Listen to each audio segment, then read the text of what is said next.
150k animado para abandonar o magistério. Então, nesse momento, não estou mais dando aula.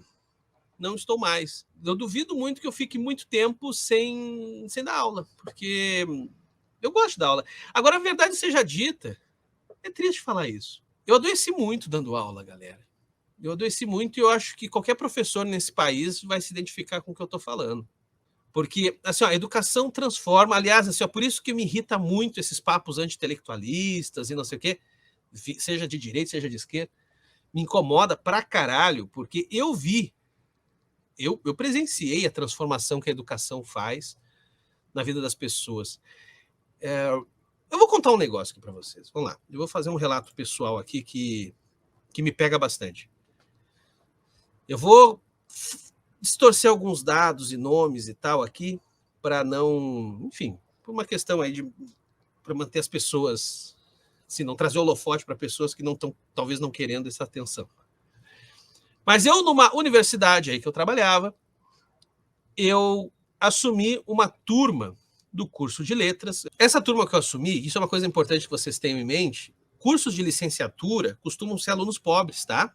Licenciatura, ou seja, aqueles que vão virar professores, são pessoas que vêm das classes baixas, tá? Tenham isso em mente, seja numa particular, seja numa pública. Até porque nas particulares, muitas vezes, os cursos de licenciatura são aqueles que têm bolsa. Então, quando a gente pensa nas licenciaturas, tem diferença entre uma universidade particular ou pública? Tem diferenças em termos estruturais ali, da grade, enfim, da dinâmica da própria universidade. Mas o perfil do alunado, às vezes, não é tão diferente assim. E eu assumi uma turma com praticamente só mulheres, imensa maioria mulheres pobres, com uma autoestima baixíssima, se achando burra, do tipo, só sobrou para mim fazer letras mesmo, virar professora, aquela coisa de, quem não sabe fazer ensina os outros a fazer, aqueles papinhos assim e tal. E eu fui o mais filha da puta que eu podia ser para ensinar e dedicar o meu ensino a essas mulheres para que elas acreditassem em si. Deixa eu falar um negócio para vocês. Uma coisa que tu aprende, assim, quando tu tem que dar aula para uma galera que já é sofrida, que já tem problemas, sabe? Quem é professor aqui já pegou umas turmas casca grossa, vai saber o que eu tô falando. A gente como professor, é muito bonito, assim, esses papos, assim, do tipo, o professor tem que acolher, o professor tem que ser companheiro, tem que ser mesmo.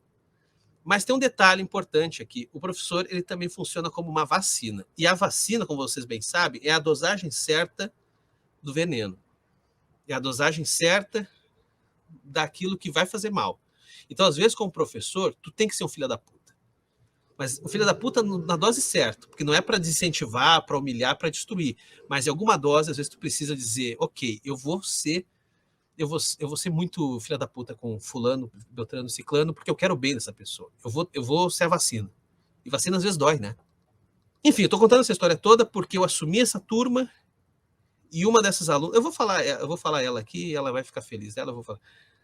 Cíntia, e ela tentou 3 anos seguidos fazer mestrado, não conseguia bolsa de estudo. No terceiro ano tinha uma única bolsa.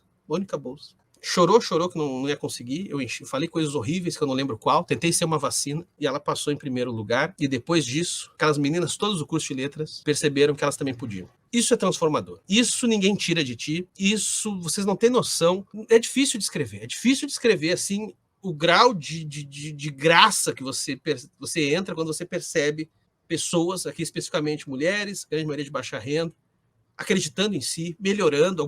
Eu me lembro que algumas dessas que depois foram fazer mestrado, doutorado, às vezes tem gente que fala assim, eu como influencer, eu tento ajudar as pessoas. Cara, tudo bem, a gente tenta ajudar como pode, mas nada se compara com um professor, cara. Nada se compara com um professor. Quem acha que consegue equivaler a um professor não sabe do que está falando. Tem aqueles professor enganador, vai lá, dá um conteúdo, fecha o encanamento e vaza. Isso eu sempre tentei não ser isso. E toda vez que as instituições, seja as quais eu trabalhei, meio que me forçou a ficar nessa posição de professor encanador, que vai lá dar o conteúdo e vaza, aí eu acabei vazando. Eu acabei não ficando, porque isso daí não me interessa.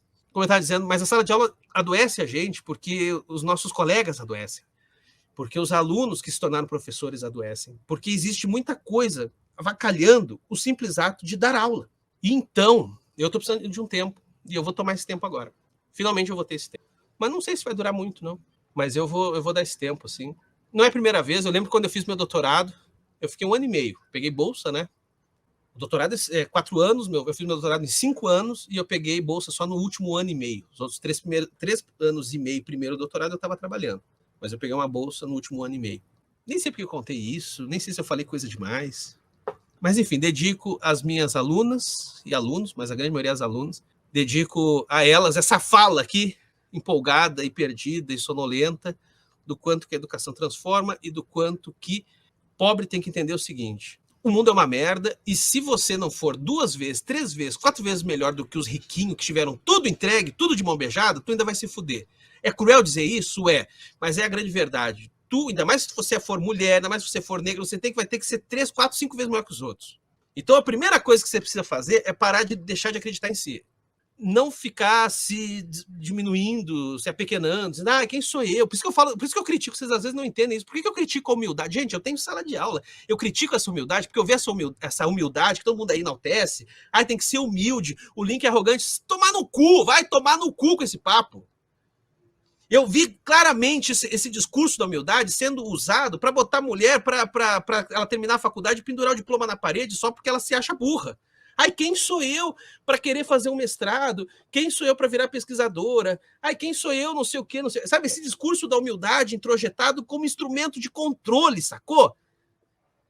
Por isso que eu falo, a primeira coisa que você tem que fazer é destruir essa merda da humildade. Acredite em si, vai lá, vai fundo. Mas isso não é papo de coach, não. Acredite em si sabendo que o mundo é uma merda. Não do tipo, acredite em si que tudo você consegue. Não, você vai deixar de conseguir um monte de merda. Um monte de coisa não vai acontecer na sua vida.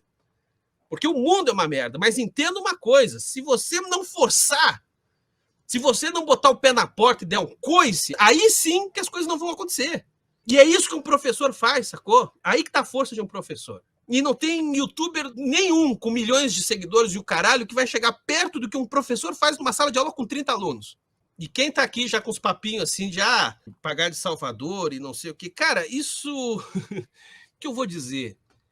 Tu como professor, é o teu trabalho, brother. Tá querendo pegar no pé, sei lá, que vai dizer assim, o policial ali querendo ser um salvador impedindo um assalto. É o trabalho dele. E o trabalho de um professor é isso mesmo. O trabalho de um professor é isso. Galera, olha só, professor não transmite informação, professor produz conhecimento. Aí você vai dizer, qual é a diferença? Transmitir informação, o Wikipédia transmite.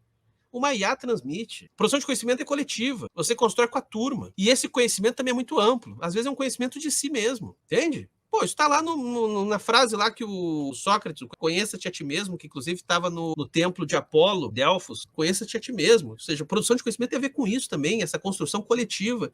E conhecer a si mesmo também tem a ver com conhecer as vontades, os desejos, as potências e as impotências. Deixar isso explodir, cara. Deixar explodir. Ver o que acontece. Agora, existe hoje toda uma estrutura para impedir que o professor consiga fazer isso, né? E essa estrutura, cabe dizer, está nas particulares e está nas públicas, tá?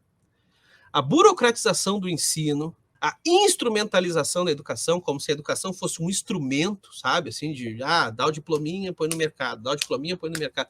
Isso tudo é o que está destruindo e adoecendo os professores. A burocratização da educação, ainda mais quando isso se vincula a lógicas de eficiência, produtivismo, lógica de mercado. Porra, aí ferrou. Educação não é autoajuda, mas educação ajuda. E ela tem que ser pensada como produção sempre de conhecimento. Uma produção que, repito, é coletiva. Se dá entre todos nós, num pacto, naquele pacto sagrado que é um professor com alguns alunos numa sala de aula, onde tudo pode ser dito, tudo pode ser falado, tudo pode ser pensado, e a partir dali todo mundo muda. Pode até mudar para pior. Foda-se. Eu tinha um professor que dizia isso e ele estava corretíssimo. Ele fala assim, olha, tem que mudar. Pode ser até para pior, mas aqui é o lugar da mudança. Esse vídeo é um corte da Live do Caos que acontece no canal do Quadrinhos na Sarjeta todo domingo à noite por volta das 9h30, geralmente. Então curta e compartilhe este vídeo. E se inscreva lá no Quadrinhos da Sarjeta, assim como aqui no Cortes da Sarjeta, pessoa vagabunda.